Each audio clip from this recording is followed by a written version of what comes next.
Welcome to the Brooklyn Rail's 285th New Social Environment. I am Jess Chen, Events Assistant here at the Rail, and I have the pleasure and privilege of being your MC today for a conversation between Mark Stevens, Annalyn Swan, and Phyllis Tuchman. We're also thrilled to have the poet Jorie Graham here, who will read to close today's program. We start all of our events with two important acknowledgements. The first is that here in Brooklyn, we are on the unceded land and waters of Lenape-Hoking, which still belongs to the Wappinger, Canarsie, Munsee, and Lenni Lenape people of the Delaware Nation and Shinnecock Indian Nation. The second acknowledgement is that Black Lives Matter. We recognize the legacy of settler colonialism as part of the many contemporary expressions of white supremacy. We honor those that have lost their lives to this violence, and I encourage you all to check the chat for a living document of resources and actions as we do our part in the learning and unlearning required to undo this legacy of injustice. And now to introduce today's guests and host. Former senior arts editor of Newsweek, Annalyn Swan has been editor-in-chief of Savvy magazine and served as a consulting editor for major media companies including Time and Gruner and Jahr. She taught biographical and memoir writing at Princeton University in 2013 and currently teaches in the Biography and Memoir Master's program at the Graduate Center at the City University of New York, as well as at the Breadloaf Middlebury School of English. Former art critic for Newsweek, The New Republic, and New York Magazine, Mark Stevens is the author of a novel, Summer in the City, published in 1984, and has written numerous essays for books, art magazines, and catalogs, most recently an essay for Jenny Saville and one for Francis Bacon, Late Paintings. They are joined by critic and art historian Phyllis Tuchman, who teaches and writes about art, particularly sculpture. She has taught at Williams College, Hunter College, and the School of Visual Arts. She is currently writing a book on the life and times of Robert Smithson, and she is an editor-at-large for the Brooklyn Rail. Phyllis, take it away. Thanks, Jess. Welcome, everybody. And thank you, Mark, Annalyn, and Jorie for participating today. Usually, the Brooklyn Rail participants know I write an introduction talking about the artist's work, but Mark and Annalyn have written such an epic biography that I'm gonna let the book speak for itself. I can't I just enjoyed reading this thick book. It's seven. Can we have the book on, Sophia? Certainly, bringing it right up for you. Okay. The book is 705 pages and it is absolutely amazing. It's an incredible story and it's really well written, and it's a joy to read something that is that well written. A lot of us probably knew the characters in Mark and Annalyn's previous biography that won a Pulitzer Prize, knew the characters in the de Kooning book, knew them from stories about other artists or from art history, but Bacon is, I think, less familiar to Americans, and part of the story of his life and art that we'll get to in the end is that he started exhibiting in America relatively late. And the characters in the book are going to be new for lots of people. So I was wondering, Mark and Annalyn, in researching the life and art of Francis Bacon, what was the biggest surprise, or to use the word in the title of your book, revelations, that you experienced? Well, I think the biggest surprise was that he was not altogether the person that we know from movies like Love is the Devil and the persona of the hard-drinking Soho guy who we thought we knew. And in fact, that persona was something that he developed, and it was very, very important. It was an interesting creation in its own right. However, he also had many, many different other aspects. And moreover, he had a kind of melancholy, but also not infrequently joyful life, so that it was not tiresome to be, it was not depressing to be with him all the time, all these years. I think that we were able to be continually surprised at how he would find new friends, new ways of being, new ways of painting, and really a kind of convey a sort of joy in life, despite what you might see in his art. And I think that was a very significant surprise to us, a revelation. Can I just interject that I can't see the speakers on my end? I can't see Phyllis, which adds a little bit of je ne sais quoi to this whole conversation, because I really can't see who's asking the questions. If you go to view on the top of your screen and you press view, you should be able to go side by side speaker, and then you'll be able to see everyone. Okay, side by side mode. Yes, side by side speaker. Okay, great, thank you. Phyllis, you know, one of the other things I think that we learned is very important, and I sort of hope we talk about later, is that Francis Bacon has been rooted completely in a male world.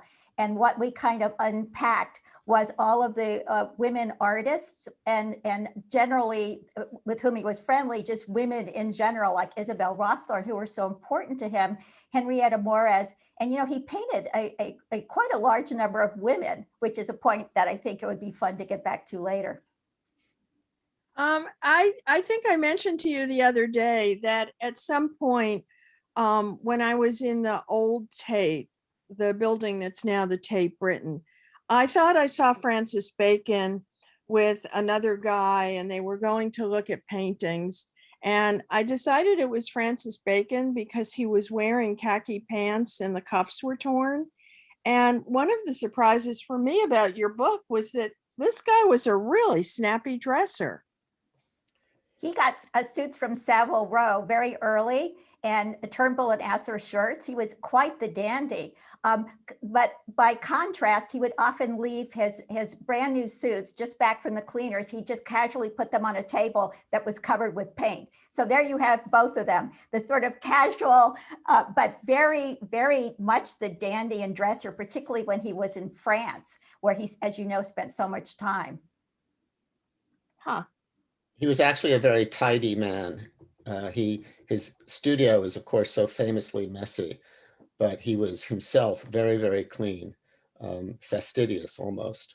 And I remember we interviewed Frank Auerbach, and Frank Auerbach said that one time he was shocked to see that there was paint on Francis Bacon's nails, because that was such a rare occasion that usually he took the trouble to get all the paint out of his nails, off his nails. And he would never show up with torn khaki pants. That's something that somebody in the 1950s wears, right? That's an artist of the 50s. Sounds more like Lucian Freud, quite frankly, Phyllis. Yeah, but it looked like Francis Bacon. And one of the other things about the book is the guy was a fantastic cook. He well, maybe not fantastic, but he had his repertory down pat, and he had inherited his mother's cookbooks, including Mrs. Beeton's cookery books, which were a staple of the big houses that Bacon grew up in. And you know, there they were in his studio, in his bedsit after his death. They followed him all those years, and he would cook these marvelous simple dresses with also mayonnaise dressings that he made that everybody loved. Oh my God, too much. Well, you've sort of mentioned this. Has it been common knowledge that Francis Bacon came from such an upper class background? And can you talk a little bit about the houses that you visited where he lived in Ireland? Well, one of the interesting things about Bacon research is that very few people had actually gone to look at those houses, perhaps none. And he didn't grow up in the very, very largest houses, but he grew up in very, very grand houses indeed. Filled, the surroundings would be filled with horses and dairy cows and chickens. And his parents were passionate riders. His father was a cavalry major. His mother rode side saddle in the fox hunting. Bacon himself was allergic to horses. So from a very early moment, very early day, he was put in tension with his environment, with that sort of big house Anglo-Irish environment. Here's one of my favorite research stories, actually, Phyllis. So early days, I was for once over in Ireland without Mark, and I was meeting one of these sort of great family, I mean, really storied Anglo-Irish families. And so she was a character named Lennox Coiningham. And the two of us got in her little car. She picks me up from the train station, and we went to Abbelinks. And Abbelinks is where Bacon's grandmother lived, and in this beautiful old Georgian house with rounded windows. He later credited for the rounded, effects of some of his paintings. And we got there, and Ms. Lennox Coiningham just it strides up and then just goes right over like a 10-foot barn gate. And I remember thinking, this is not my milieu, but I sort of gamely went after her. And apparently I passed the test. The interesting thing is the house was gone, but we found an old man in a car so she starts to question him. And it turned out he had been in the IRA, had been aware that the house had once been there, and clearly it had been burned in the so-called Troubles. Wow. Sophia, can we have the first image, please?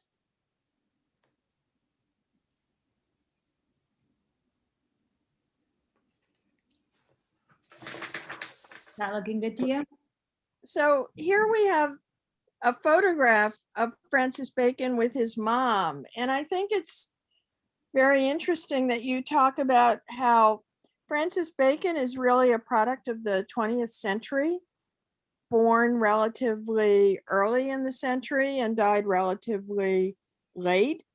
Are there other artists, or do you feel that he was very much a product of the last century? Yes, he certainly was. But in order to know the 20th century, you have to be grounded in the 19th century. And so this photograph is essentially a 19th century photograph. Very stagey. It has that charming old quality that's full of lies, beautiful, but full of lies, because Bacon, in effect, was being suffocated as a child, both physically through his asthma and emotionally through his relationship with his parents. This is a staged photograph. And what Bacon does in the 20th century, of course, and that's part of his revelatory nature, is he begins to strip off those masks, a mask like this photograph, in fact. He wants to go behind the mask. And perhaps by the end of the century, he's thinking there's just a mask within a mask within a mask, which is a very postmodern idea. But his 20th century project is all about kind of taking away those 19th century illusions and masks. Sophia, can we have the next, please? So here we have, on the left, his grandmother, and on his right, his nanny. And are these the kind of women that you referred to, Annalyn, who were so significant to him? Absolutely. Granny Supple, the one on the left, was a larger than life character. She also was immensely rich, the first steel fortune.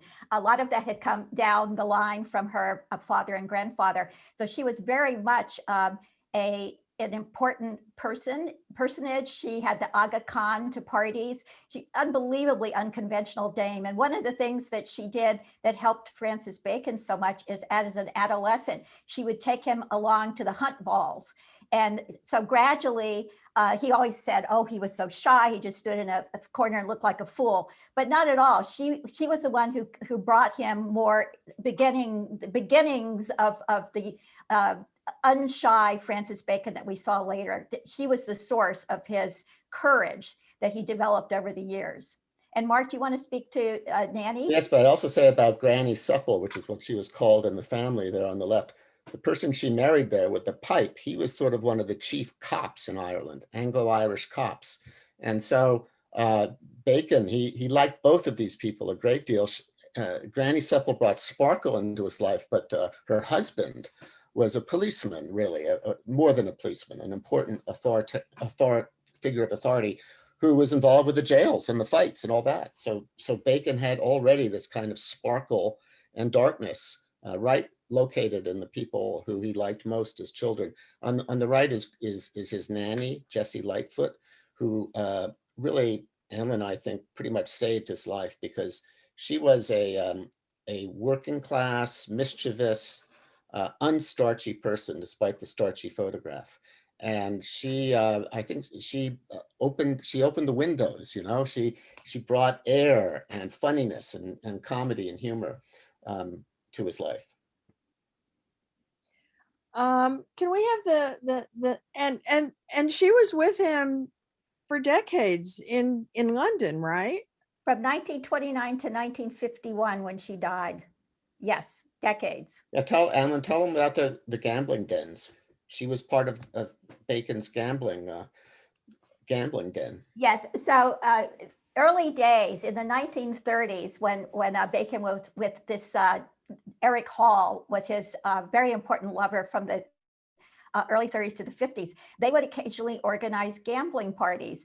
And Nanny was the front man, because of course gambling at that point was illegal in the UK. So Granny would be the cover, she would let people in, and then Granny would also collect fees from everybody when they went to the loo. She was quite the character. She also read with Bacon the adverts, as they called it in the newspapers, when he was a young man and starving in the 30s, and he would be looking for it to be a gentleman's companion, was of course the euphemism. And Nanny would look through the adverts with him and sort of say, no, that doesn't seem like a good one. Oh yes, that does seem like a good one. I love it. Sophia, can we have the next? I think this is quite a beautiful photograph of Bacon. And one of the things I love about your biography is that in the early chapters, you mention the very, very often the artist's blue eyes and his moon-shaped face. And you really get a sense of being in the room with him all the time. Is this something that you bring to biography?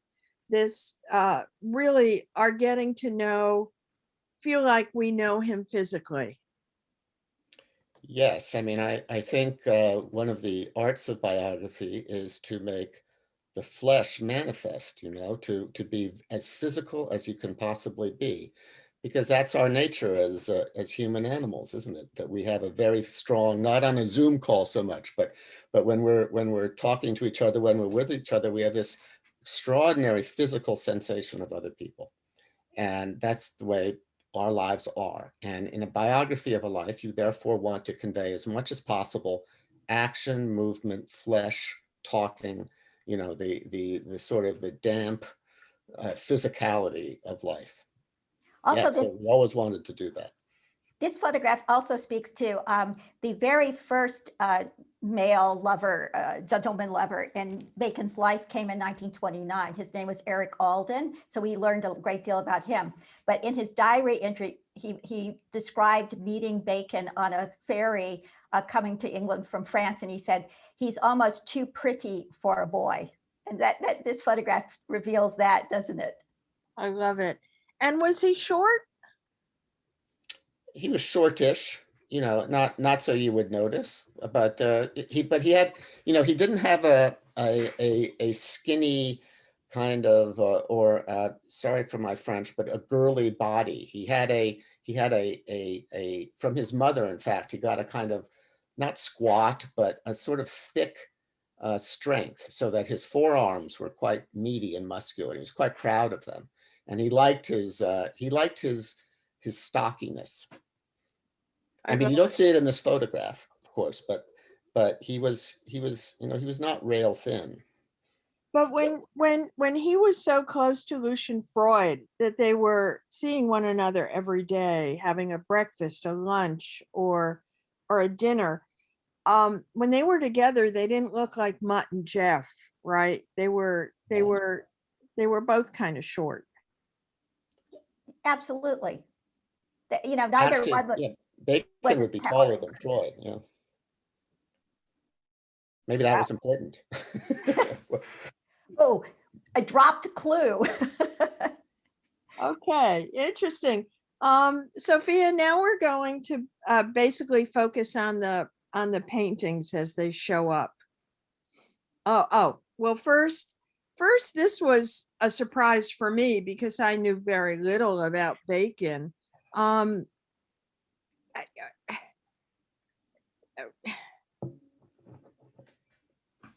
If he had continued being a decorator, and this is a photograph of a room he designed, if he had continued as a decorator, would we still be talking about Francis Bacon?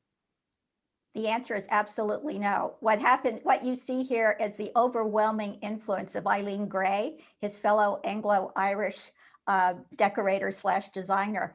And this speaks to Bacon's emergence in the world of fashion and decorating in Paris. He had gone after a year and a half at school. That's all the formal education he had. He'd gone to Paris, and seeing this Picasso show that he always talked about as being so important to him as a painter. But in the interim period, he fell in with the decorators as a more viable option for him. He was essentially, you know, untrained.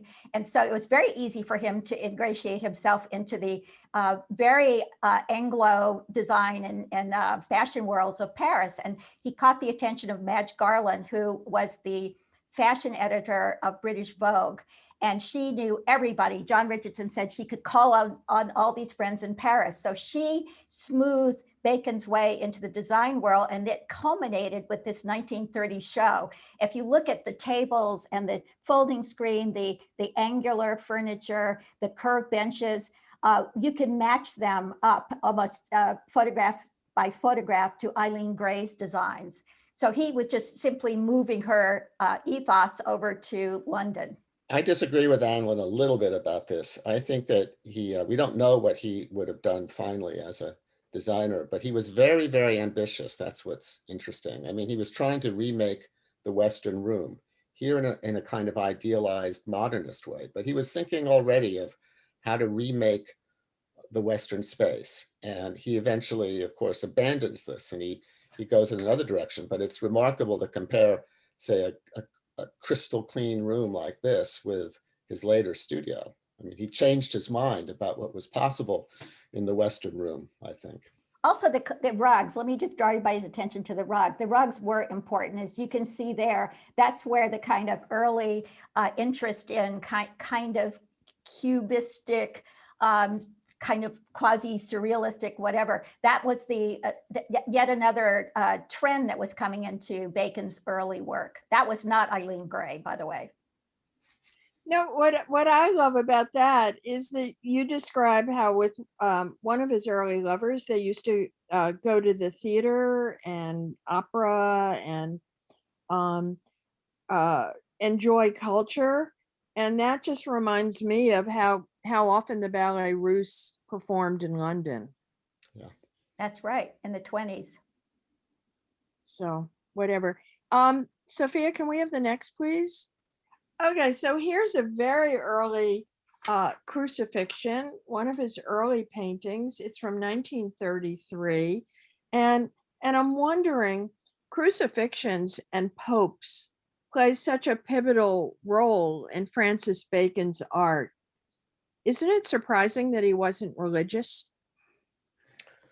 Well, that's an interesting issue, isn't it? Because someone who is so actively against religion is perhaps very religion obsessed. You know, I mean, the opposite of belief is not really atheism; it's indifference.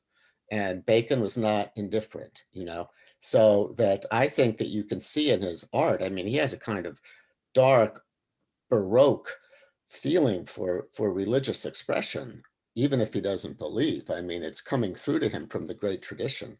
And he did have, you know, he was said he was religious as a very young man briefly when he was a teenager. Then he may have had a religious experience later in his life. He was always flirting with invisible auras and you know, ectoplasms, like in this picture.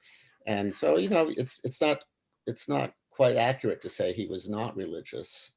He was anti-religious, but maybe religious in his own way. I love Helen Lesor's quote. You know, the critic and gallerist Helen Lesor wrote an essay about Bacon that's really wonderful. And she said the very intensity of his disbelief led one to feel that he had a belief. You know, that he was by indirection find direction out. And in this early painting, it's like a specter. I mean, if he was making a TV show, it would be the Walking Dead. Well, but again, you see, he's trying to get to the revelation behind the flesh and behind the flesh, you know, the curtain pulled back, the surprise. And in those days, X-rays were a new thing. You could go to a shoe store, you know, and have your foot X-rayed. It was like a gimmick to get you into the store. And they would pretend to X-ray your foot. You could see the bones and everything, and they would organize the shoe around what they found in the X-ray. So X-rays were a new idea. He was also very interested in that strange seance world of the end of the 19th century, when people would have Ouija boards and think that the dead were speaking. He didn't believe in it, but he was intrigued by it. So here you see the Bacon, the whispery sort of emanation, ectoplasmic kind of Bacon, looking for what's the fume inside the body, almost the interior of the body. And this interestingly was paired in a book of the time, Art Now, a very important book done by the critic Herbert Reed. And so he juxtaposed this 33 crucifixion of Francis Bacon opposite a Picasso crucifixion. And of course, you know, you can see here the influence of Picasso all over the place. But as Mark was saying, the real difference is it's evanescent. You know, it doesn't have the substantial aspect of the Picasso that was right across from it. You know, this was a really early triumph for Bacon in the sense that Sir Michael Sadler bought this painting. He was included in this really influential book, Art Now. And so it's kind of astonishing that he then just disappeared. He worked desperately hard when he was disappeared, but he was not to emerge again really into the public view in any significant way. And there's some amazing visual things in this. Those three lines, the ribs, are incredibly physical anchoring of the sort of shadowy form, and the arms, those white things on the end of the cross, they're like white nail heads. I mean, there's something very amazingly visceral as well as evanescent about this picture. And how does someone become an artist who didn't go to art school? I mean, how did he have the guts to just take a paint and brush and put it on a canvas? Well, he did have some training, we found, in Paris. I mean, his sister and the very important woman with whom he stayed for 6 months learning French, both of them really, they documented for us that he had studied art. But most of that comes from the actual physicality of paint, comes from Roy de Maistre. Roy de Maistre was truly important in Bacon's early life in London. And he was the one who would sort of help Bacon figure out how, you know, which pigments, how to treat which pigments, what went where, et cetera, just the fundamentals. But Phyllis, it was very important that he thought of himself as self-taught. He didn't want to have any connection to schools or teaching, even though he did have some connection, but it was very important to him to think that it was all invented by him. I mean, he gave a little bit to Picasso, but really he had to find his own way. That was really essential to his sense of self. I love it. Sophia, we're going to skip a couple images and we're going to go to number 8, which yeah. So my first question, here we have 3 studies for figures at the base of crucifixion. His success from 1944, why? I mean, okay, so here's a person self-taught, and he goes to the traditional triptych. Isn't that kind of ambitious? You know, artists often, or art historians often assign to artists an intention that could also be happenstance that then becomes an intention, you know. I think Bacon was working on these, and we don't know this for sure, but I think Bacon was working on these images of figures around a crucifixion. And then they began to look right together. Or maybe even in the gallery, they decided to keep them together. It's not clear really how that came about, but you're right that obviously the idea really held him, the idea of this juxtaposition. You know, he was not averse to selling them independently, which is, as Mark says, points to the kind of happenstance. It was only through his lover of the time, Eric Hall, who he bequeathed the triptych to the Tate as a way of keeping them together. So, you know, had the dice fallen another way, Bacon this would have been split up. We'd never have the famous triptych. Oh my gosh. And what was it about orange that he loved? Well, in the book, we described this orange as vile. Orange is a very hard color to work with in any case, but here, and you have to realize that it was being seen in 1945, in the spring of 1945 in London, which was bomb-torn and coated in dust. So it was a gray, ashen city. This orange was such a shock to people at the time who only wanted to retreat to their cozy drawing rooms, you know, and get on with life. This orange would create a memory of the fires, the bombs, the kind of eruption, again, another revelatory thing, the eruption of violence in the midst of the city. Although it has all those intimations, you know, and it was a color that just abraded the surface of the eyes at the time.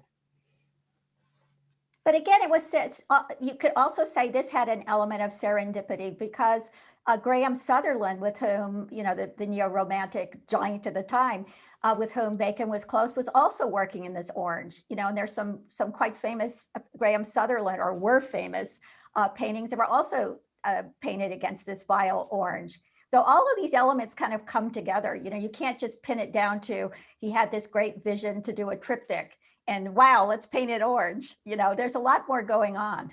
What I really like about this triptych, Phyllis, especially, is the central panel. That's the really disturbing panel, I think. And the reason is because it's not just a monster. It's a figure without eyes, just a mouth, really.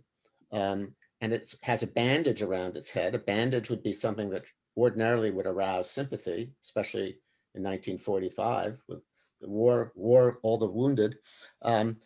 And yet he has this smile like a relative that you hate, right? I mean, he's like somebody at a bar who's about to come down and you know, put his arm around you, except he doesn't have arms.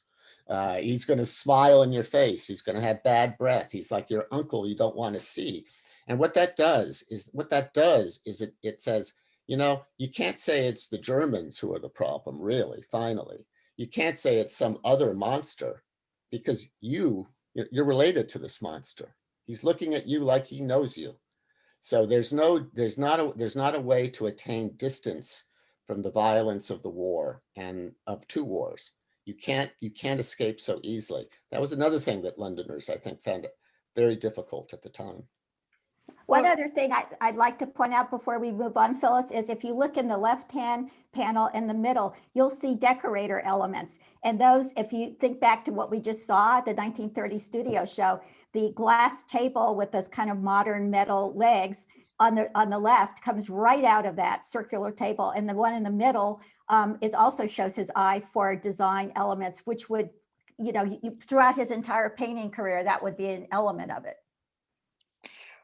Well, we're not going to move on that quickly because I've always been intrigued that these are figures at the base of a crucifixion, yet they don't remind me of the figures we usually see in an Italian Renaissance crucifixion. Are these like the citizens as opposed to saints? Yeah, he was very interested. He may have intended, he's still shaping, his sensibility is still still in an early stage at this point.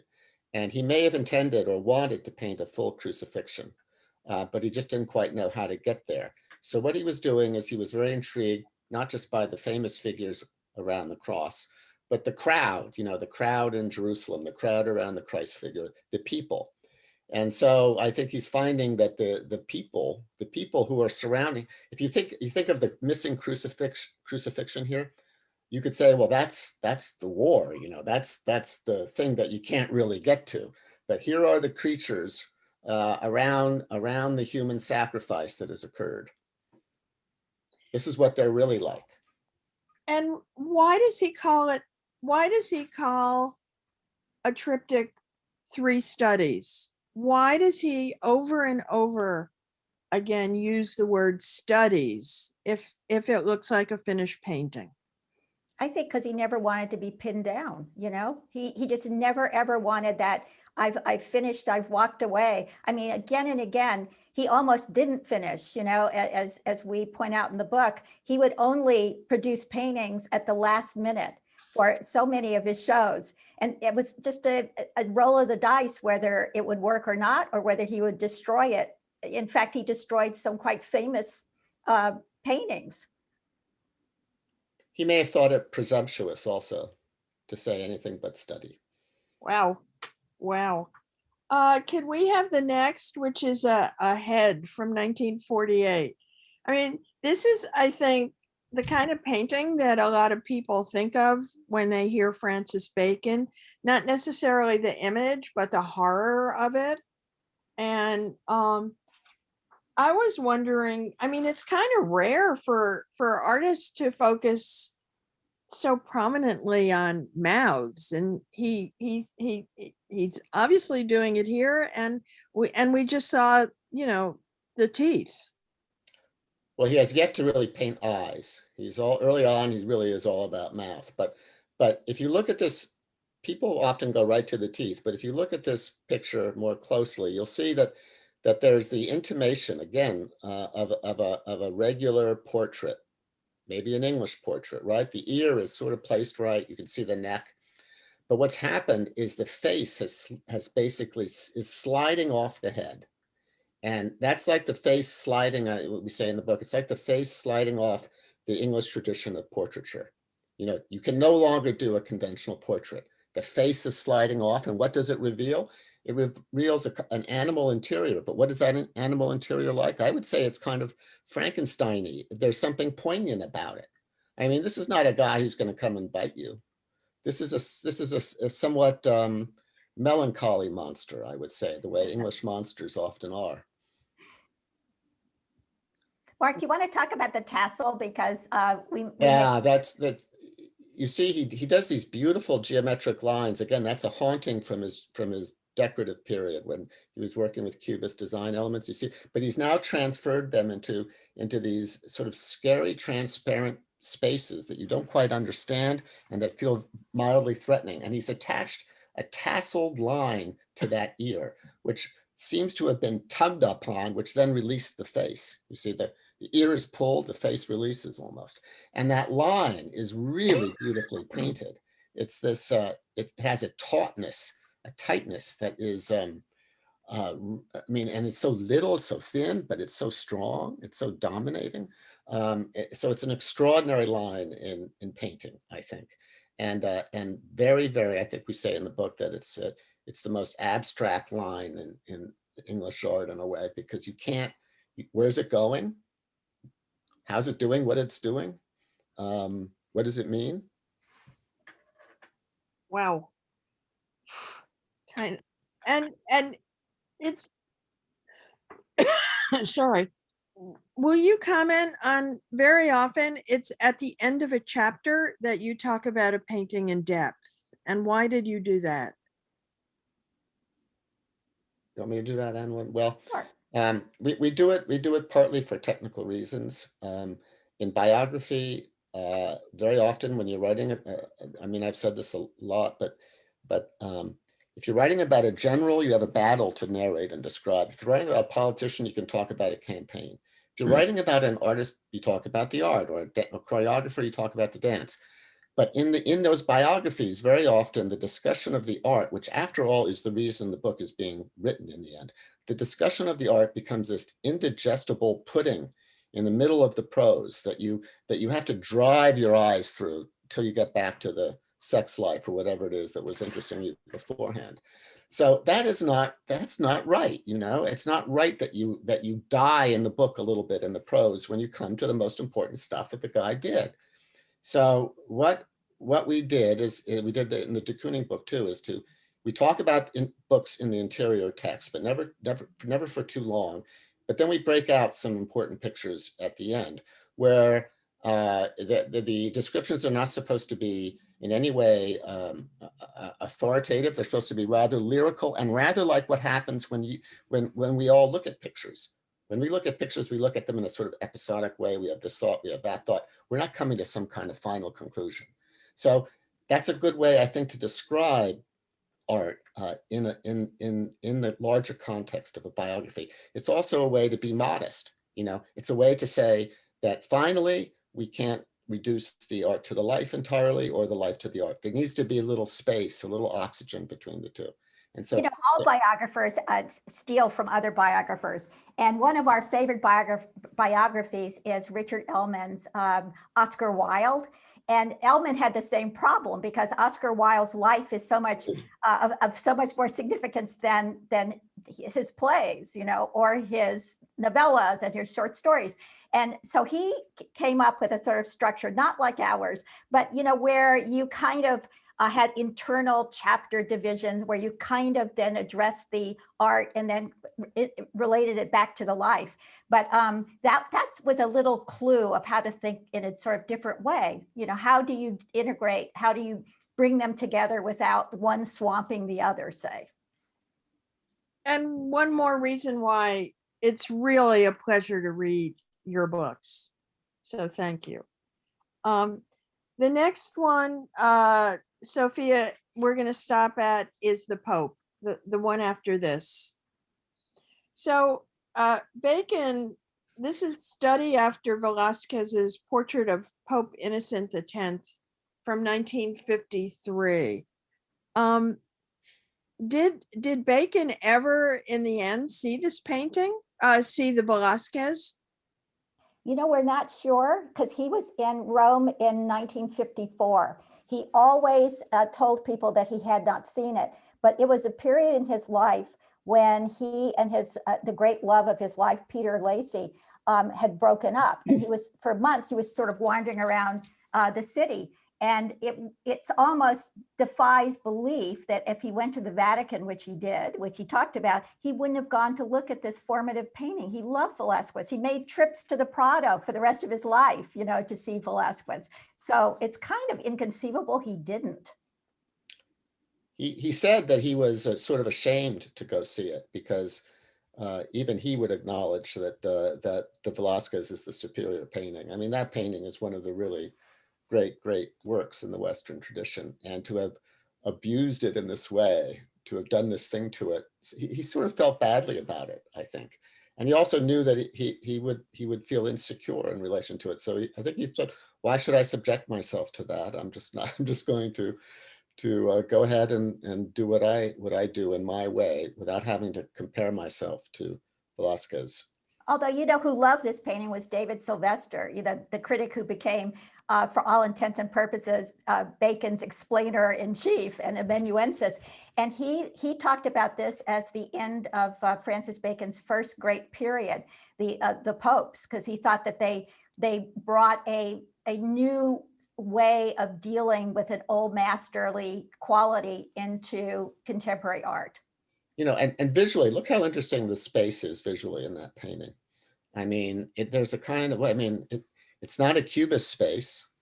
It's not a surreal space. It's a strange kind of contained between transparent panes with but raining kind of space with the lines going in and out the space in a strange, shimmery way.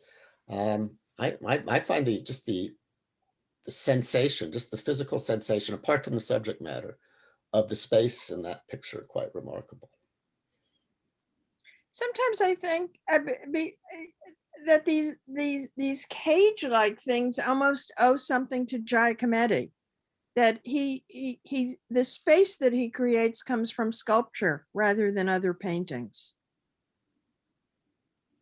I think that's astute and true. I mean, not only Giacometti, but Giacometti was one of the painters that Bacon, sculptors and painters who Bacon admired. I think he said he preferred the paintings to the sculptures, I think. But I know there's definitely a Giacometti connection with Bacon.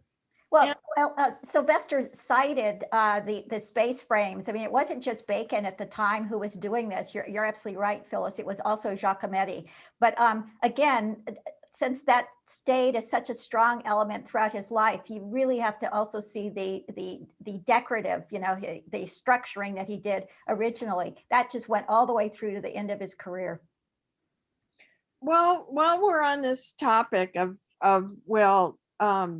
Velázquez, and for all the times that Bacon traveled to Paris, he never met Picasso. He never wanted to meet his hero. I don't think Bacon really had heroes, except maybe Velázquez. But no, one of the appealing things about him, and there are many appealing things about him, one of the appealing things about him is that he was no kind of star fucker, if you excuse my French. He was not about hanging out at the cafe with Picasso and his friends. That simply did not interest him. He was often in the south of France, and he, unlike Graham Sutherland, for example, or many people passing through, he made no effort to go see Matisse or Picasso or any of the other people who were in the south of France, including very, very wealthy Englishmen with grand houses. He just did not care. He really, really did not. And he had easy access because Graham Sutherland was the exact opposite of Bacon, and they were very, very close through all that late 40s.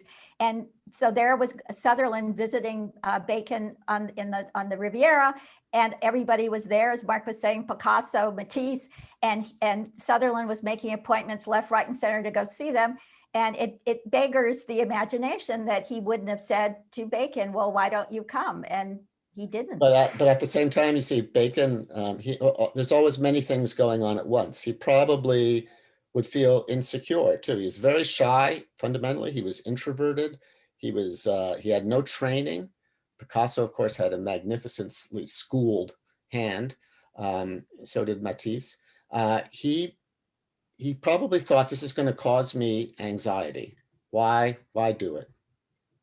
He was probably, to some degree, I mean, this is the sort of speculation you don't really do too often in a biography because you don't know, but I'm just saying, I mean, from seeing how he was self-taught, insular himself. He didn't want to necessarily put himself up against somebody like Picasso. But we also have clues that, this is the other thing that biographers do. You build up over a period of time a sense of really knowing who your character is, and you can extrapolate.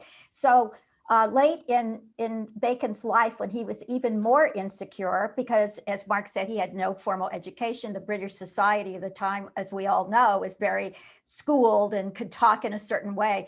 And Bacon was even fearful of going to literary dinner parties. He would write down notes and questions on a card before he went to the dinner party so that he could, inject a question or a remark at the beginning of the party, and then he could be quiet and relax. And that is an amazing insight. Well, he wouldn't do that with his friends, like with Stephen Spender or people he knew or was comfortable with. But yes, if he was going to some more formal Pierre occasion, Blaise, all of his fancy French friends. Yes. Yeah, he was made anxious by somebody like Léris in Paris. Well, you brought up Graham Sutherland, and Graham Sutherland was one of the great surprises for me for how he figures in Bacon's life. I did notice, because I do read the footnotes, that there is a book about Graham Sutherland and Francis Bacon, And also when I was younger, Graham Sutherland was an important artist who kind of has disappeared. So you spent a lot of time with Graham Sutherland, but less time with Lucian Freud. And why is that? Well, let me just say something and then Mark can talk about Freud. But Graham Sutherland was important at a really important moment in Bacon's development, in evolution. And so that's why he gets a sort of starring place. He was so important at the time. He was even asked who he wished to exhibit with him in the famous 1945 show, where Bacon suddenly came blazing onto the British scene. So when you have a sort of not exactly a mentor, but a very powerful and important friend and influence, that's why Graham Sutherland gets such a starring role. And Mark, you can take Freud. Well, I don't know that we ever got to the bottom of the Freud relationship, to tell you the truth. As Annalyn says, Freud did not influence Bacon. So that's part of the reason why there's more attention paid to Sutherland at that point than Freud. But Freud and Bacon, when they were together, when a mutual friend who liked them both said that they were just impossible because they became this kind of unit and they could be horribly arrogant, really, when they were together. They seemed to it was all about their internal conversation, their conversation with each other. And the rest of the world was put at arm's length and seemed to be, being criticized. So to get inside that relationship, when it was there was a sort of an eroticized intensity to it. And some of the Freud images of Bacon are really quite, the drawings are really quite erotic. There's a kind of intensity to it that I think belongs to them, and that we tried to show it as best we could. But it was really their conversations together that mattered, and we don't have a record of those. We also came on the scene, decades after they fell out. So if we had gone in the earlier days, we might have had more of a, an intimate look into that relationship. But by the time we came, once Freud started to become successful, then Bacon, the sniping started on both sides, and Freud couldn't stand that there was a sort of posse of followers and sycophants that developed around Bacon, and Bacon would swoop into the colony with all of his followers, and Freud couldn't stand that, and Bacon on his side couldn't stand Freud's social climbing. As Christopher Gibbs, the wonderful designer, described it to us, Lucian Freud climbing to the last gasp. And so it's graded on the two, and after a while, years of that, but the trail was cold, in terms of what they're and poisoned, right? I mean, the waters had been so poisoned by their various fans and supporters that it was very hard to know. The interesting thing, though, is that Freud kept that painting of the two men, that great homosexual painting, above his. Yeah, but we can talk about that in a sec. But above his bed for all his career, and there was obviously like an essential talisman or a fetish object, and his own work, Freud's own work, later work, not earlier work, later work, seems to come out of that picture. And artists often can't forgive debts. If they owe a big debt to another artist, that they don't like that. And I think when Freud moved into his later style, again, this is supposition and it's not really in the biography, but I think when Freud moved into his later style, he found his debt to Bacon really disagreeable. But we do also quote Anne Dunn, who was a painter and a sort of a socialite. She was everything, and she was very much there in the early days of their friendship. And she cited the moment when she thought that Freud's style began to kind of show traces of Bacon. It was around the early 50s. And so, there was transference going from Bacon to Freud, not so much as Mark was saying, Freud to Bacon. It's kind of amazing because I know in the de Kooning book, suddenly Gorky is picked up by the Surrealists, and And there's a moment where I started to almost cry, where Gorky just forgets about de Kooning. And it's kind of interesting that there is this relationship in this book also, except I didn't really cry this time. No, It's the hard other to one was cry more over Freud. touching. That was really sad when poor de Kooning got dropped and Gorky was swept up by the Europeans. Yeah. I love it. Sophia, can we have the next, which is no, and the next painting? Okay, so this is a painting that Freud kept. Over his bed. Wow. So this was painted in 1953. People close to Bacon, some of them think it's his very best work of all. It couldn't be shown in 1953 because of the content. But is there a better picture of, there are not that many, except, there's porn, but in actual art, is there a better painting of homosexual passion? I don't know. The interesting thing about it, of course, and things that Freud would have loved is, the painting, the texture of the sheets and the bodies and the monochromatic palette and the way that's handled with the intensities kind of going in and out of focus of white and gray is really, really beautiful. But then there's this incredible expression on the face of the passive. This is probably Peter Lacy, Bacon's great love, and Bacon. And the lower figure has this toothy expression again, which is very, very hard to read. Bacon, as you probably know, was interested in pain. He was a masochist. He had quite a lot of rough trade in his life. His relationship with Peter Lacy could be violent. But the expression on the face of the lower figure there has this tension between sort of tenderness and ferocity that is very hard to describe. It's a very remarkable expression. And I think it lifts the painting into a wholly other place. The other thing about this painting is how truly brave it was for Bacon in the 1950s, when you could still be prosecuted for being homosexual, to paint this. And there was a companion painting of two figures in the grass from the same period the next year that was actually displayed in an early show of his. And two ladies were deeply offended and called the cops. Fortunately, the coppers came and pronounced him innocent. But it was, there was no holds barred about Bacon. You have to admire his bravery at a time when, it was really, people were going to prison. Michael Pitt Rivers, the famous affair, they wound up with a prison sentence. And here he was painting these paintings, very explicit paintings. So, bravo, Bacon. Yeah, and he's not hiding anything, but he's also not being vulgar really either, it's not so hard to paint sex because it just almost never works. But he found a way here to do that. You can see it's a sort of stage or altar or stone altar, or there's something right in the center. It has qualities of human sacrifice and mystery around it. It's just an amazing picture.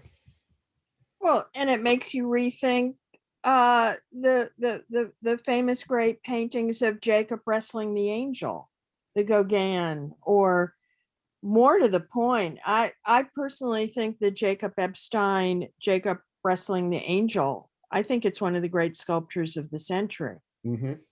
And this just makes you reevaluate those. Well, and you see how sculptural it is too, isn't it? It's so, the space is very tangible. The bodies are, and they're not painted flesh tone. It's amazing. You have such a sensation of flesh, and yet you don't have a lot of pinks or flesh tones there. So how? Again, it goes back a bit to that crucifixion you saw earlier, the X-ray crucifixion, that kind of palette. Exactly. And can you comment, because you mentioned Peter Lacy, can you comment on the characters at the bar? Like Annalyn, you mentioned the colony. They're not like the characters in de Kooning. It's not like the Cedar Tavern. Absolutely These not. are serious drinkers. They were serious drinkers, and the rule of the colony was to be as outrageous as you possibly could be. So all of these characters that we talked about in the book washed up there. You know, John Deacon, the photographer, Isabel, sort of holding court, you know, for the sort of touch of the French. Freud, Bacon, Muriel Belcher was a true queen among the queens, as we put it. You know, a lot of clubs were forming and opening in the late 40s in Soho. But Muriel was in a class all her own with this rat-a-tat remarks. She would just spew the room with remarks and dearies and cunty and, you know, out of here and get a facelift on your way, she would say as she evicted somebody. And of course, she and Bacon were instant soulmates. And she said to him, if you bring in your friends, you have free drinks. And there began a friendship that lasted decades.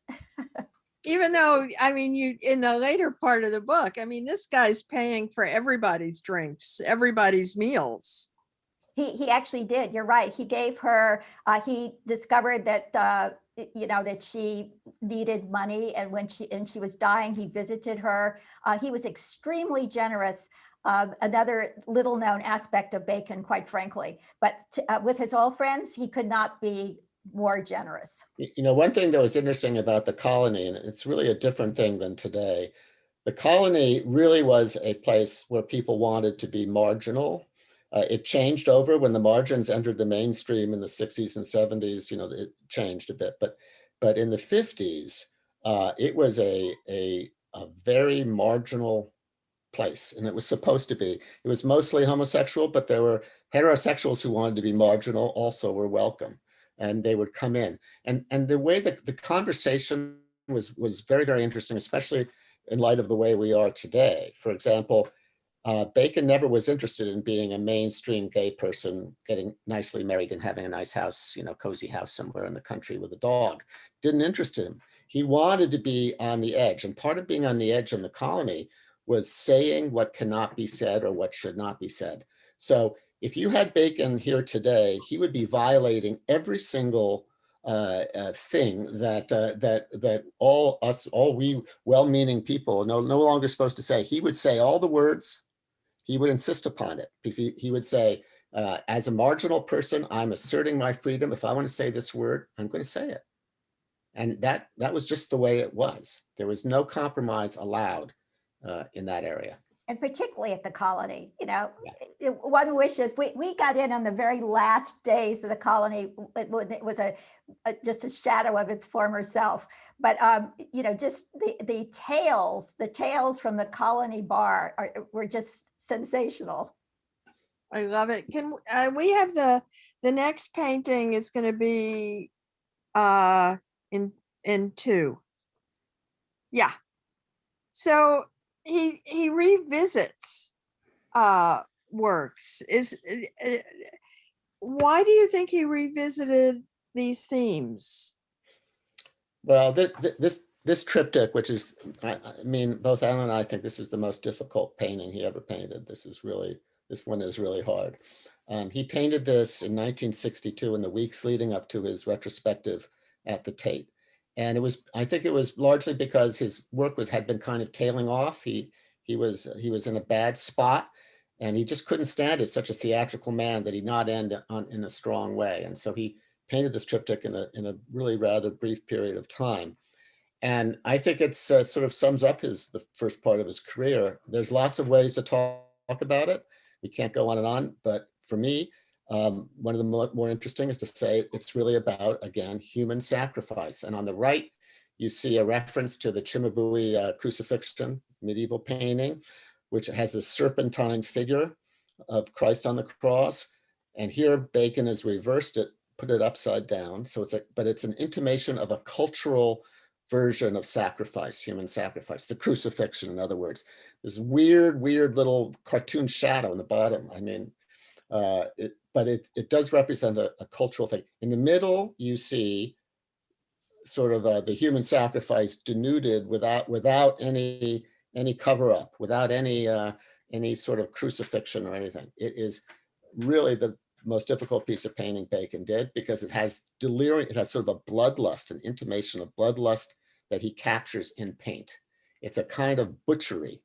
And it's just, it has a liveliness, paradoxically, and a visceral physical immediacy that's astonishing. So this is blood, and you see it's on a stage kind of with these strange black things. Then in the left panel you have, well, probably you and me. It's the commentary. It's the commenters, right? Talking. But they're implicated also. If you look at those horrifying butcher bones coming out of the figure in the back. But the figure in the back is really wonderful, right? I mean, you've all seen sort of elderly profs who kind of hunch up their shoulders, you know, as they're about to emit some words of wisdom, right? And he looks like that. So you have this movement of traditional sacrifice, 20th century sacrifice, and then commentators, all kind of coming together with that little strange cartoon shadow on the right that always, I just don't know what to make of. This is the one painting that I honestly could not look at when the Tate did its most recent retrospective of Bacon's work. It was in a room with all of these other sort of, you know, huge blazing triptychs. But this one, you know, you really did. I had the impression of reeling out of the room, just as the people said in the 1945 show when they saw the original three studies. It's almost unbearable to look at this painting. Was the show at the Tate in the Tate Modern or the Tate Britain? This is 62. He painted this for so it was the culmination. No, the show that you were just referring to. Yeah, it's been in all his major shows. Yeah, it was at the Met, you know, it came over to the Met. No, but was it in the Tate Britain building or the Tate Modern building? Britain, not modern. Okay. So, because this is my question. I saw the retrospective at the Hirshhorn in '89. You begin a chapter talking about it, but I much preferred seeing the Bacon retrospective at the Met.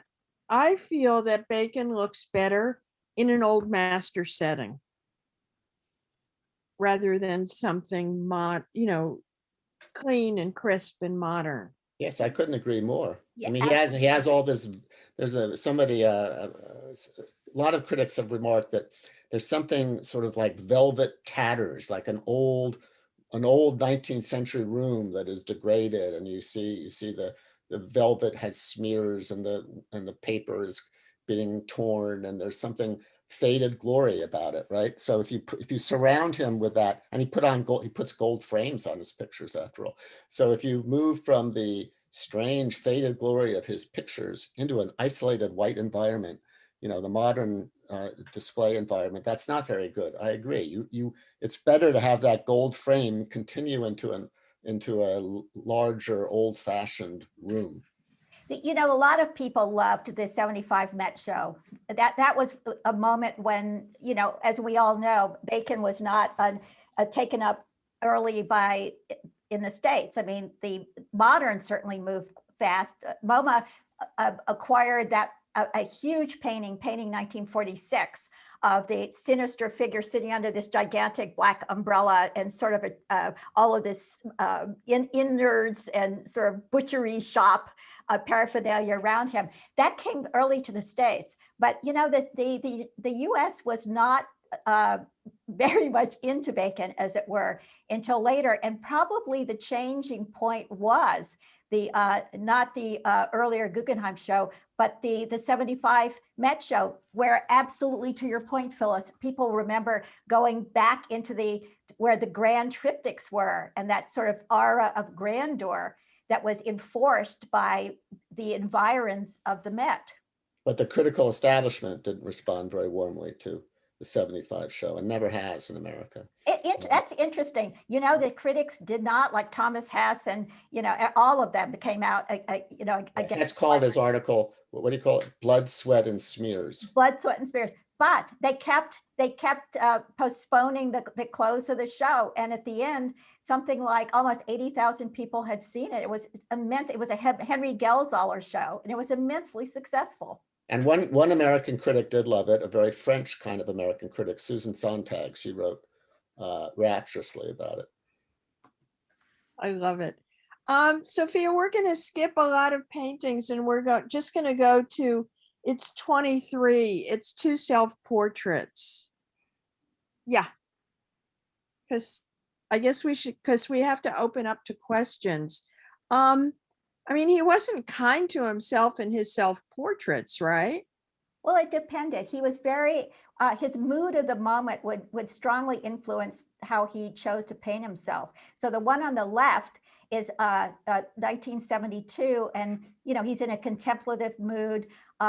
George Dyer, his lover, had died the November before, but it's kind of melancholic, but beautifully painted, also with those broad, assured brushstrokes.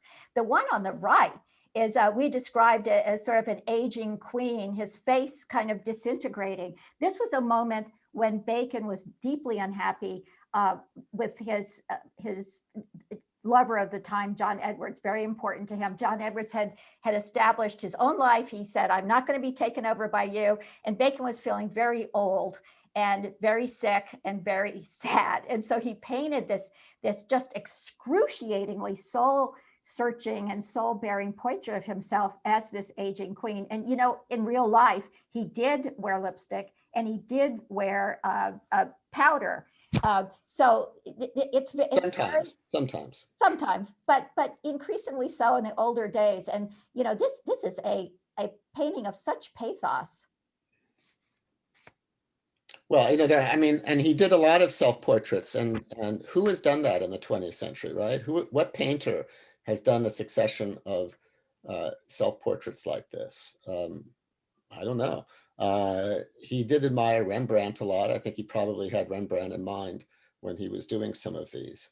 But I agree with Annalyn. I mean, here you see, look at the variety, that he could attain within a spectrum of blue. I mean, they're all melancholy and blue, but as Annalyn said, the crispness of the left and then the dissolve of the right, both of them strong. We skipped over Isabel, by the way, but she's sort of my heroine in this whole book. And I'm sorry. Now, Bacon loved her, and just to the point that he painted many, many portraits also of his friends, and he painted Isabel 15 different times. So, nobody sort of thinks of portraiture in Bacon, but, as Mark said, 20th century, he was giving it a look, a portrait that could be possible in the 20th century. Well, this seems to be a good place to stop. I can't thank you enough because, it's a big book and you've given us a lot of insights into it. I guess we should open to questions. All right, that sounds good. Thank you, Phyllis. Thank you, Mark and Annalyn. This has been a complete delight. Our first question comes from Jason Rosenfeld, one of our editors at the Brooklyn Rail. Jason, you should be able to unmute. Thanks very much. Sorry, I'm on the road, but it's a wonderful discussion. As a historian of British art, I always appreciate seeing this, and I have lots of questions for you, and especially about Bacon's connection with Victorian art. But I don't think we should go there. I have 2 questions. One is, do you guys know where Two Men is, that painting that Freud owned? And secondly, how do you rate the representation of Bacon and the colony scene from Love is the Devil, the film from 1998, which has one of the great meet cute evers in Hollywood or film, which is when Daniel Craig as George Dwyer bursts into the studio through the skylight as a cat burglar. So those are my 2 questions. Where's Two Men, and how do you rate that film as an attempt to give you a sense of his life and environs? Thank you. You take Two Men, Mark. I'll take the film. All right, Two Men is owned by Jane Willoughby, who's a very important English figure. She had an important relationship with Lucian Freud. She actually owns that painting, I believe, still. What will be done with it eventually, I don't know for sure. I would expect it would go to an English museum, but I can't say that I know that. And as for Love as the Devil, where do I not start? I mean, I love Derek Jacobi. He's a wonderful actor, but he and Daniel Craig were going on this extreme riff, shall we say. It's such a melodramatic presentation and all skewed towards the dark side that I think it lost all hope for any kind of real balance or insight into Bacon. At least that's my personal feeling. Doesn't mean it's not a good movie. I mean, I don't like it that much, but you have to allow people to do what they will, with what they have. And Bacon is such a public figure in a way that how you riff off of him, what you do with him, how you shape and reshape him is we're allowed to do that, But it doesn't. If you're interested in actually who he was, I think it's not very accurate.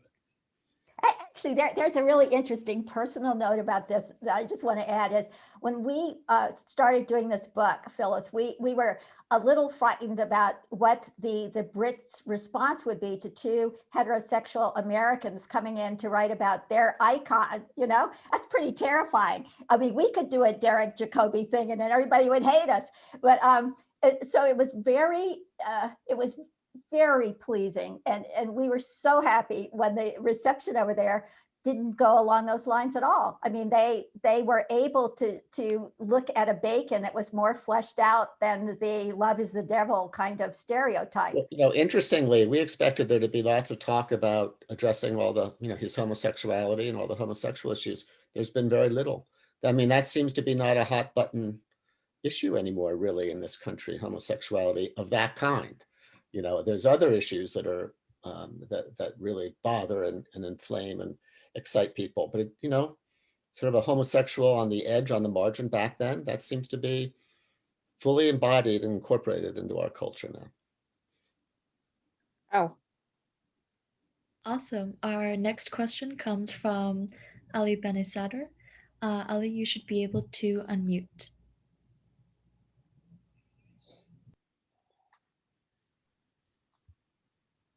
Hello. My question was, I was wondering if you talked about the triptych in the book, two figures lying on bed with attendants that is probably never on view at TMOCA at Tehran Museum in the book at all? No, I don't think we do. Do we, Annalyn? No, I mean, that leads to a really interesting topic, Ali, because you have to pick your spots. And like we left out the Sweeney Agonistes, as it's known, at the Hirshhorn, and several people have said, well, where's that? But in order not to bog the reader down, you have to focus on certain works. And that's how the decision inevitably is made. Got it. can I say something? I'm not muted. I think one of the amazing things about your book is that you're able to limit it to 705 pages of text. But a recent biography of Calder came in 2 volumes, and the Andy Warhol book is super, super thick. And I feel like you guys know how to write a biography. There's a joke. Go ahead, Annalyn. No, I was just going to say that's about the nicest thing anybody's ever said to us. Thank you for saying it's a manageable. There's a joke that goes that it's much harder to write a short book than a long book, and there's some truth to that, because you have to distill and clarify. And I think it's too long. I wish the architecture of it had been such that it could have been a little smaller. But you're right, it could have easily been 2 volumes. In fact, we discussed, I see our editors there on the screen, we discussed at a certain point doing that. But then, that's too much to ask. I think it's, you should be obliged to pare down. Somebody also once said that neurosis is like wallpaper, it repeats itself. So people's lives repeat themselves, and you find the essential stories, and then you don't have to elaborate them again and again and again. And one other thing that I think is critical, if there are any biographers on here, but if you start writing with and try to start cutting yourself or limiting yourself, that's a really bad idea, because then you lose the sort of lyrical flow of the writing. What we've always done is tell the story as best we can, and then if it's going on to some gigando length, you can trim back. But that's a huge difference when you're approaching a biography. You let it go, you let the story tell itself, and then trim. You don't ever go in and say, okay, I want a 500-page book, what am I going to leave out? A very different kind of take. Well, thank you as a reader. All right. Oh, I see our editor. Shelley, wave your hand. Our wonderful editor is sitting right there. All right. Thank you for those words of wisdom for any aspiring biographers in our audience. Next up, we have G.E. Schwartz. G.E., you should be able to unmute. Yes, hi, good afternoon, and thank you so much for this. I'm so stoked to read this book. Do you think Bacon ever thought he actually captured with his art the inexpressible? Do you ever think he was satisfied at all? No, he definitely was never satisfied. He destroyed the great bulk of his work. And really the work that we have, a lot of it is not so good, I think, or is secondary, because he would destroy everything until the show was about to happen. And then it's just what survived at that point. Maybe there were 2 or 3 that he really liked, but then it was sort of what he had in the studio. And then later, the gallery would try to snatch pictures out of his studio as soon as possible so that he wouldn't destroy them. So I think he was always after something that he found it very hard to get. But you're right about the inexpressible. He depended upon chance. He wanted, and he learned certain tricks about how to handle chance in his work, as artists do. But he wanted the flesh to suddenly become, and the spirit in the flesh to suddenly become apparent in that Venetian sort of way, not the Florentine way, that where the colors and the atmosphere and the brushwork somehow suddenly creates a tangible feeling of flesh and spirit at the same time. And that happened not so often. He was a roulette player too, and it only happened occasionally in roulette. And yeah, but so he never really thought he hit the jackpot. Thank you. Next up, we have a question from our very own Malvika Jolly from the Rail. Malvika, you should be able to unmute. Thank you, Jess. And I wanted to thank all 3 of you for this incredible conversation. It's been very pleasurable. I had a question for Mark and for you, Annalyn. I was wondering if you could talk a little bit about the writing and the research and the sort of the process for this book. If you could share sort of the nuts and bolts of what went into this kind of landmark project. I agree with Phyllis that it seems a lot longer than some of the biographies we've seen come out in the past year, and I'm wondering what that process was like for you. Well, that's a complicated question, but Mark always makes the joke, and I'm going to get there first, Mark, that with 2 people, it takes twice as long to write a book. But the great fun of books like this is doing the boots on the ground research.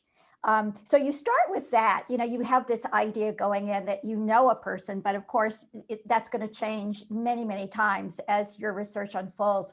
But we started at the beginning with Ireland. I mean, it was inconceivable to us that the 3 previous biographers or memoir/cum biographers, none of them had ever crossed the Irish Sea and gone to Ireland, and the Anglo-Irish background that we didn't talk too much about today, but we do in the book, was just formative for Bacon. The sort of aura of shadows and violence and, blood and dung from horses and, riding to hounds, all of that we had to unpack. But in terms of how you put it all together, so you spend years doing the research and then you put it together. And then we as a team just did draft after draft. I think that we probably did 8 or so drafts. And I'm sure that our editor, Shelley can tell you how many times we were even revising the final manuscript that we walked in, 1,300 manuscript pages in October of 2019. And we were still revising. And she was about to shoot us. But it's a back and forth process that takes many years if you're really trying to do, what people call a definitive biography. And that's what we were trying to do. I don't believe it a definitive biography, but of course, but also it really is not helpful if you're as lazy as I am. That's one of the secrets, is that I like to lie around and just not work. And Mark, I don't think you should be saying this in front of Shelley. Well, Shelley knows it all too well. Shelley knows this about Mark, I me. identify with this. But I think that lying around is actually kind of important too.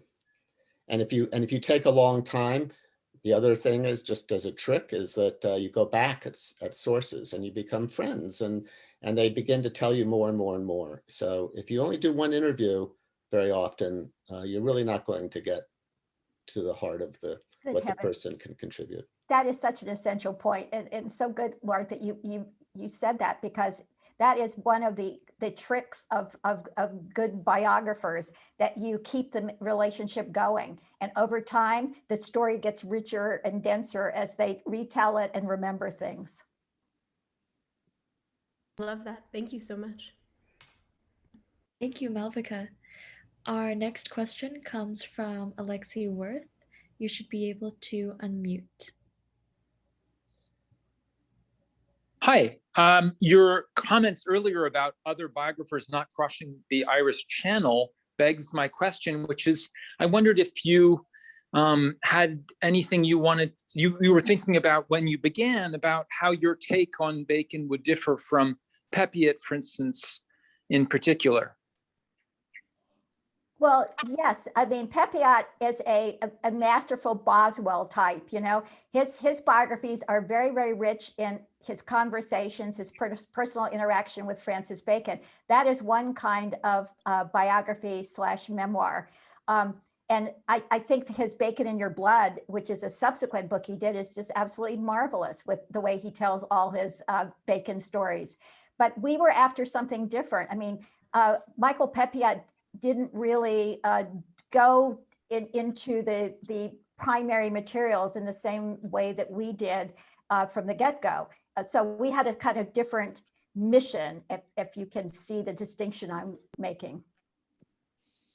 Yeah, it's very, I mean, with the kind of biography we were doing, it's like the difference between 3D and 2D. I mean, Michael Peppiatt, he relied on the people he knew and on stories he was told, and in a certain aspect of Bacon that he knew well. There were many other aspects of Bacon, and there were many other people with different perspectives on Bacon. So we tried to gather those different points of reference together in order to make a portrait, rather than to, if you look at the recent Fever book on Lucian Freud, that's sort of similar. It's sort of Lucian Freud as told to William Fever. It's not a book in which he's gone and interviewed all the people around Freud and brought that kind of three-dimensionality to bear. It's very good. It's a very interesting book, but it's just a different way of approaching a subject. Yeah, and one could read both, because the Bacon in Your Blood, which is the Peppiatt's subsequent memoir, is really, really fun to read. But can I follow up and just ask, are there aspects that you felt Peppiatt, being kind of a different kind of biographer, especially missed? Did you, as you were working, did you feel like here's an area where Peppiatt was too close to be able to see certain kinds of things in particular?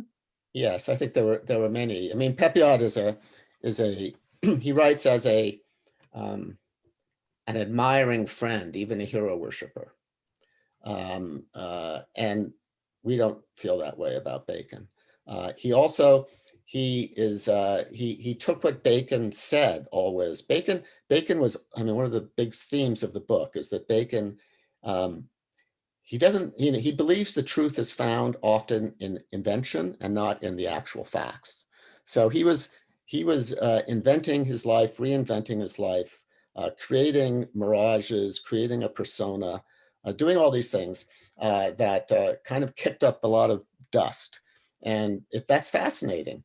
But there's all kinds of aspects of Bacon that Bacon did not reveal to his friends, like Michael Pepiot, and that he would reveal certain things to Michael Pepiot. He would reveal other things to a gay lover. He would reveal still other things to a woman like Isabella Rawsthorne. So we were looking at the different kinds of revealing things that Bacon would do with different people. And Pepiot has a much narrower perspective, I would say. That did Dan Farson. Dan Farson also wrote a biography cum memoir called The Gilded Gutter Life of Francis Bacon. And it's a very fun read. But I remember way back at the beginning of our project, and I'm at the Hugh Lane gallery in Dublin, where they now have the Francis Bacon studio. There's many connections. And I'm in that museum. And this is really the first year we're working on the project. And I remember one of the curators there said to me, you know what we really need? We need a book that's sort of in between the academic books and the Dan Farson. And that's kind of, and I thought to myself, bingo, that's exactly our goal here. We make a highly readable biography that's not based on gossip. Here's another, good example of Pepiot and what Pepiot did and what we did. Bacon was very afraid of being thought sort of vulnerable and in love.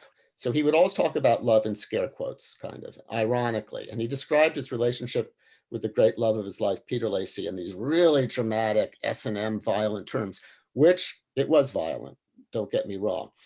But he also described, Bacon as a fighter pilot. Lacy was not a fighter pilot. He was a quite complicated, interesting man in his own respect. He was a sort of failed jazz pianist and theater guy, a person, of substance in his way, a sort of tragic figure, not the way Bacon really was describing him to Pepiot and to his friends. And we found, there's an extraordinary, we never had Peter Lacy's voice because Peter Lacy never wrote anything down. So it was all about from Bacon's point of view. But actually, another guy saw Lacy towards the end of his life, shortly before Lacy died, and Lacy said he never loved, he'd never seen a man so in love in his life. And this is at the end, just before Lacy dies. So suddenly you think, well, how does that work? How does that work with this caricature that we've seen of a fighter pilot beating up Francis Bacon? Well, obviously it's a lot more complicated. Yeah, the way we complicate the picture and then try to, unpack it. Thank you for that rich answer. I adored your de Kooning book. I can't wait to read this one. Well, thank you very much. Thank you. That was a great question. One of our last questions comes from the Rail's own Nick Bennett. Nick, you should be able to unmute. I also just want to thank you, Annalyn, Mark, and Phyllis, for today's wonderful conversation. My question is about making or putting so much of yourself into a biography. Sorry to stutter. Spending so much time, intimate time, thinking and writing alongside Francis Bacon. I'm curious, being sort of in his world and spending so much time in there, how does that world kind of come back with you? And are there traces of this long and intimate sort of entanglement? Do you find it in your own lives, and do you find that that's something that you will carry with you? Well, tangibly, we're entangled in that world now, because all the way back to when Mark was saying that the story gets better over time. You have 1 interview, 2 interviews, 3 interviews. We now have come away with so many friends who are in the British world and the art world that I think that we're going to keep our fascination with Bacon and this whole period of art for the rest of our lives. It's just kind of, it's knit into who we are by now if you live these biographies the way you do. And we still feel that way about de Kooning too. So it goes beyond just any kind of academic or formal exercise, because you think about it so much.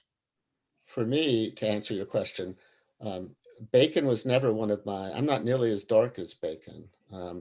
And so it was an amazing, I think I was probably, as I got older, I was becoming more constricted and narrow because I sort of knew my taste. But Bacon, his darkness, his homosexuality, the tone of violence, those things, that sort of stretches you if you're not native to that, as I'm not native to it.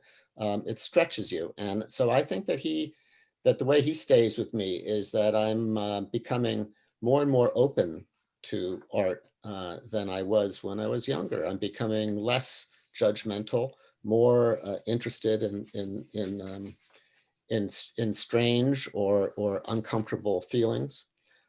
So that Bacon stays with you as a person who he set the dark edge of the 20th century, and you can't forget it once you've seen it. Once you've seen him, you can't forget it. So he lives with you as this kind of provocative presence. I love that idea of living with Bacon as a provocative presence. What a great turn of phrase. Our last question of the day comes from our publisher and artistic director of the Brooklyn Rail, Phong Bui. Phong, you should be able to unmute. Thank you, Jess. Thank you so much, Mark, Annalyn, and Phyllis. I read this book twice. Oh. Yeah, I feel like I feel so deeply immersed in de Kooning's world when I read it. I think the first time was a whole week straight. The second time stretched out to 2 weeks maybe. But in regard to how we can describe personally, I think especially those who paint, I think the way that we admire him so much is that, as you remarked, said earlier about invention, I think he was able to identify the back side of the linen, not cotton duck, it's linen.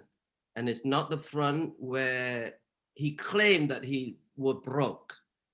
As David Sylvester once told me, I had the privilege spending the whole afternoon at the studio in 1991, but he was not there. So there was no Bacon, no John Edward. It's just someone who came and opened the door for us too.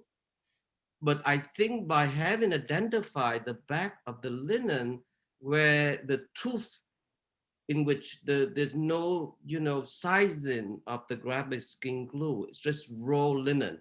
So it absorb the oil paint succinctly, which is make it so hard. In your book, actually, somewhere you quoted my late friend, the great critic Andrew Forge, who probably was not dinner, Mark, where Xavier Foucault arranged for de Kooning to meet Sylvester, also Bacon, the famous dinner, where you describe it's like a dinner in Berlin between the American and Russian generals.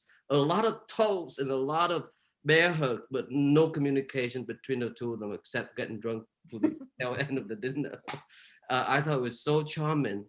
But because of that identification and the fact that he can just put down the image so fast, where in de Kooning, the criticism that Andrew Force wrote in Art News in the late 80s, I think 68, I love that painting of de Kooning at the Tate Gallery. It's called The Visit. It's probably, arguably, might have been influenced by the sexual violence suggested in Bacon, because de Kooning rarely got there, but he certainly did in that very painting. It's called The Visit.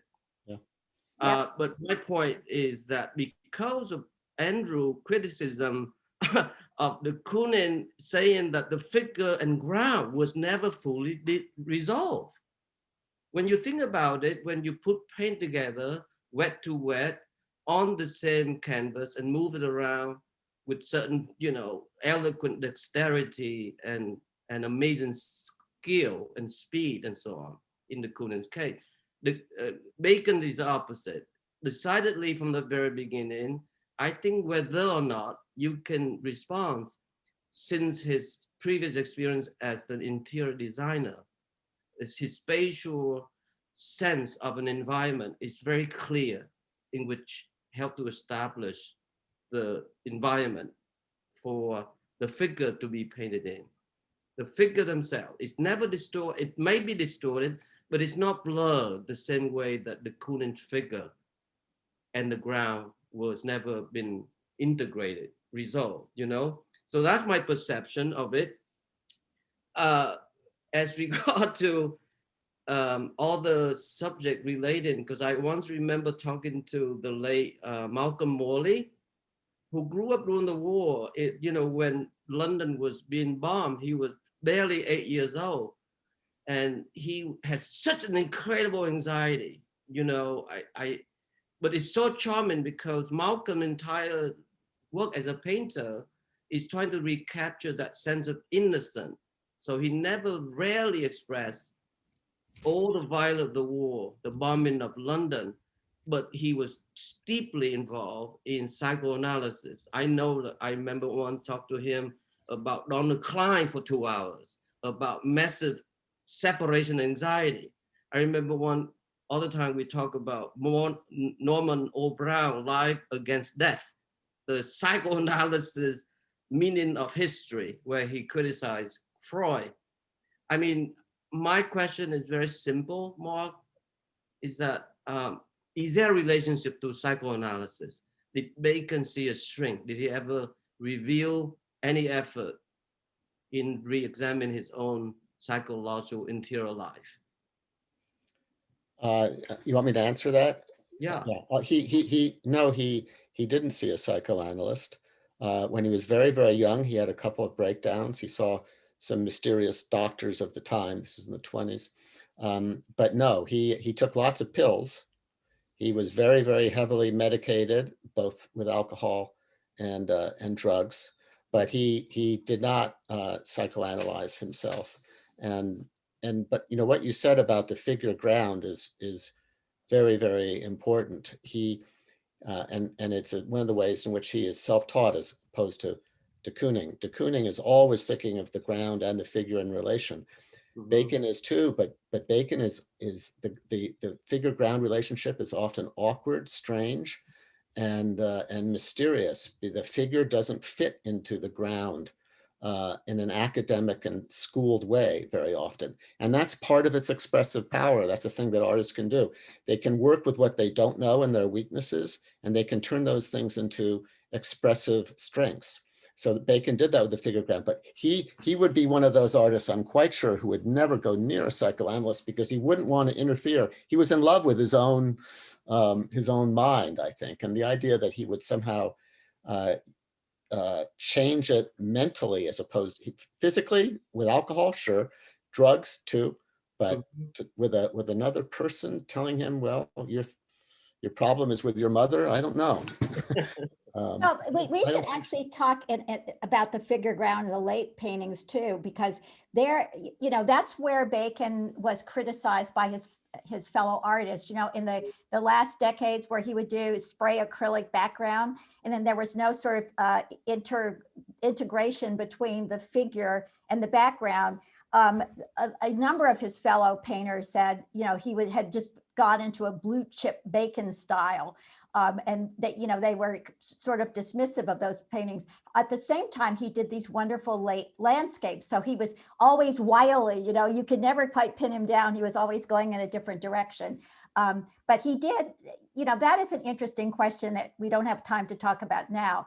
But as he became more accomplished, you know, the kind of intensity of the early paintings began to dissipate, and he became somewhat grand and you know, still in the way he was painting in those late paintings. Okay, so I'll take a liberty. Tiny little question, okay, Mark? Do you guys read regular biography? Because I'm obsessed with biography since I was a kid. Recently, I just finished the second volume of Stephen Hawking, Waiting for Hitler. I already read his first one. So, but I'm not a biographer, but I'm obsessed about biography. So do you read other biography like Robert Carroll, for example, the 4 great volume of LBJ, or anything of that nature to relax?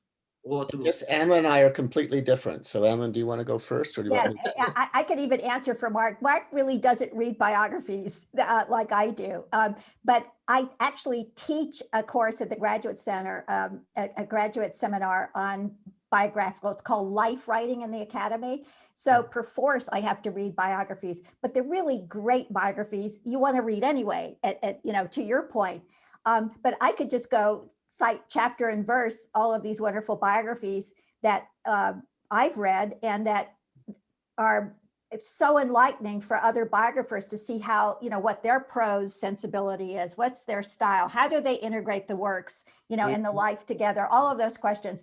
I find it so illuminating. Last night I taught my class James Atlas's The Shadow in the Garden, which it's called A Biographer's Tale. And it's his story about doing biography of Delmore Schwartz and then, of course, Saul Bellow.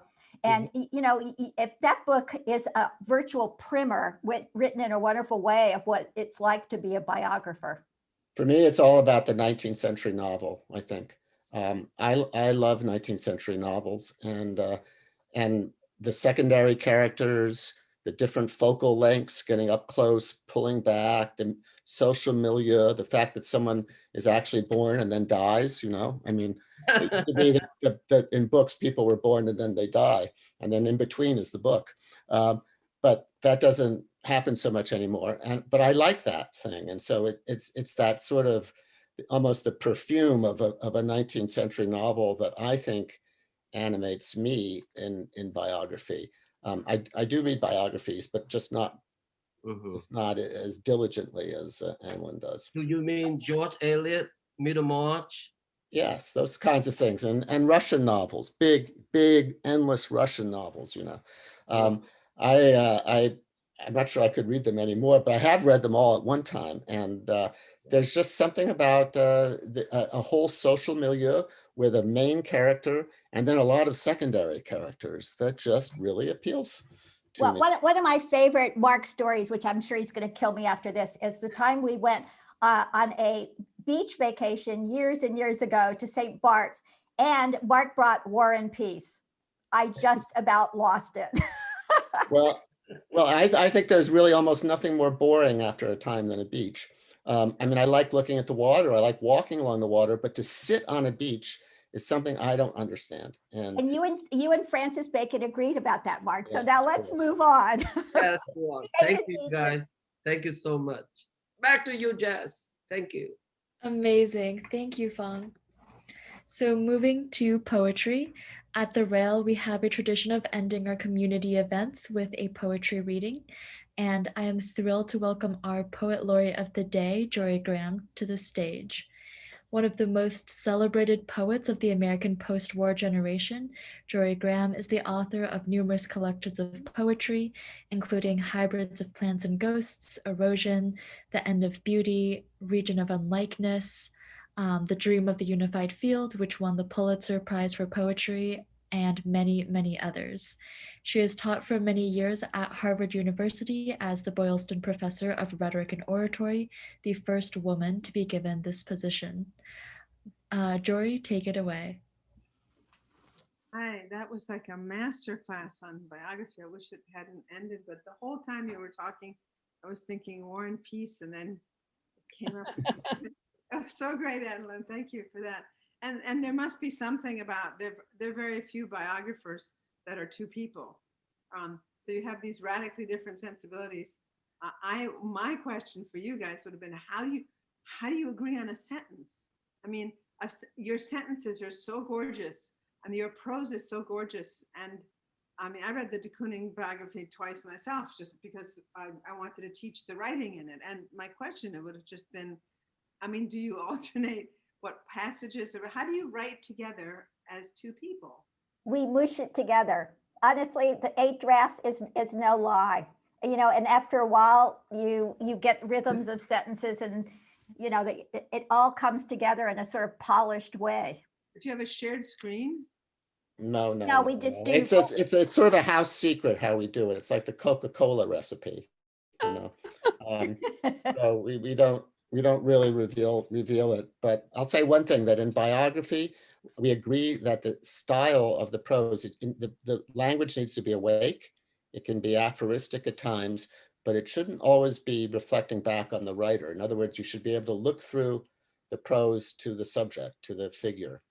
And I think if you have that belief, you don't get tangled up with your idiosyncratic styles. In other words, you try to have a fairly classical, removed style so that you're not intruding on the subject too much. I think we agree about that particular perspective, so that makes it easier. Also, we would never use a shared screen, Jorie. I always say to my students, you know, finally, the best way to edit your paper is to read it out loud. So we have multiple drafts that go back and forth, but on the rare occasion, if you get into a situation you don't really know, I'm sure you do that in poetry all the time. Of course you do. You read it out loud. I record it into a device, and when I listen to my own draft, I can tell immediately what is cringing. I mean, what is awful. It's much on the page, you can just sort of justify it yourself, but if I listen to it, probably going to happen right now. So I'm going to read just one poem. I'm so glad that we had the discussion, and I kind of wish we could have continued the discussion. There are a couple of things that you guys said. I mean, this is a poem in multiple speaking voices. I wrote it for this occasion. It does involve other things, obviously, because we're living in this culture at present. It does involve the things that I felt about Bacon before coming to your discussion. The idea of the trapped human, the Sophoclean Bacon, the one that is in the three always in the three acts, and trapped in the idea that he's blurry and diffuse yet firmly bordered, that he's in the grip of some kind of unknowable authority, which I think was mentioned today, that he's in a cage or on a stage, and I think that was beautifully drawn out. That idea of the most abstract line in English painting was one of the great things that you said today. The idea of the sacrificial speaker, but part of that is the sacrifice of the first person also, which is why you end up with the multiple points of view, because there isn't a single point of view. That's why the self-portraits are so incredibly interesting, the way you were talking about that. Somebody who's been told to perform, and whether they pray, scream, or sing, it makes no difference. They just have to perform. And there are a few objects in here that obviously come out of Bacon paintings. There are two quotes that I love that you said. He set the dark edge of the 20th century. I thought that was fabulous, Mark. And then that you became more comfortable with uncomfortable feelings, which is something I think that is really important in art at this moment, that why this biography is so essential at this moment, and something that we think we are doing, and I think we're doing less and less. We're seeming to make uncomfortable things. So we have a method for making things uncomfortable comfortable, which isn't the same as the spiritual, if not religious way in which Bacon was doing it. And then I loved what, coming out of Fong's question, the figure doesn't fit into the ground, which if there was ever a moment in history where that is accurate, it's right now. So this is, just it's a new thing. I have no idea, but it's called Cage, and I'll just read this. It's got multiple voices, and they are not in agreement. They ask me why. They ask me again, why? Why the last of? Why the last of a time? See, it curls up in the doorway and is the doorway. Then wind and snow curl up in it. Then the howling. It's saying, see, here, in this doorway is your cage. Saying, see, saying, here is your opening that cannot be filled. The holes where your ears should be, where your eyes should be. Everything blows through. The set of wrong answers, the insufficient offerings, something not even fire could burn. All exhalation, sprawl, flow. Emptiness making of itself a shape for a while. Why a while? Because a while. That is the subject. Cannot be depicted. You hold your hands up thinking you are opened, you are not. You are still shut. All must go through you. Shriek, mutter, your name. No one can hear you. It's your cage. It's leaking everywhere, lacking everything. The shape of poverty is time. The form of time is poverty. We starve. You have no idea how fast we starve. Are we lost? Isn't it just waiting? Just like waiting? Full of waiting? Look, a little sunlight strikes its sill, its bars. They gleam. It's even a bit beautiful, isn't it? This dream of being held while the light flows through you. Look at that latch. This is America. Look close. No one wants you to struggle. Sit still. Wait. Feel about. They must have left food. They usually do. My home, you can say. Grip the bars and feel their tenderness. They mean well. They mean to keep you safe. That's why they shine the way they do. They could be angels, the wind says, coming and going. Maybe there's a string, and if you pull it hard, a bulb will light somewhere up there.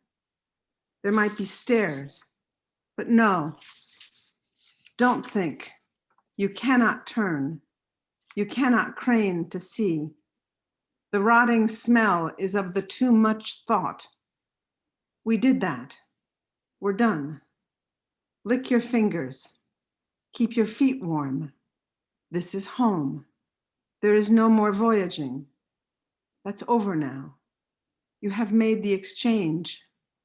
You have made the agreement's re-wildness. Remember? You traded it in, your tongue. Remember? In here, it's all about the littlest trick you've learned. Remember? You are just supposed to say, yes, just that. You say it well without a tongue. And now you must train your hearing. Not much to hear, but there could still be just enough. As in, hear this. The moment after. Your moment after. Touch it. Go ahead. After what? It does not matter after what. It's just the after. Yes, it hurts. What do you mean by forgotten? I mean not enough. Who is this speaking? I am the not enough. I am all you have said. I am your passageway. I am being shoved through you. As if swaying, they would like you to say. As if dancing. Oh, dancing. But no, you are shoved through. The wind can't help. Daylight fingers the latch. Says, can you feel me? Says, you are being recorded. Put your hands where I can see them. Where are your hands? Where are your eyes? Give yourself up. Comply. Quickly, comply. The wind can't do a thing. The light can't see. The blossoming exit wound is hissing, sing.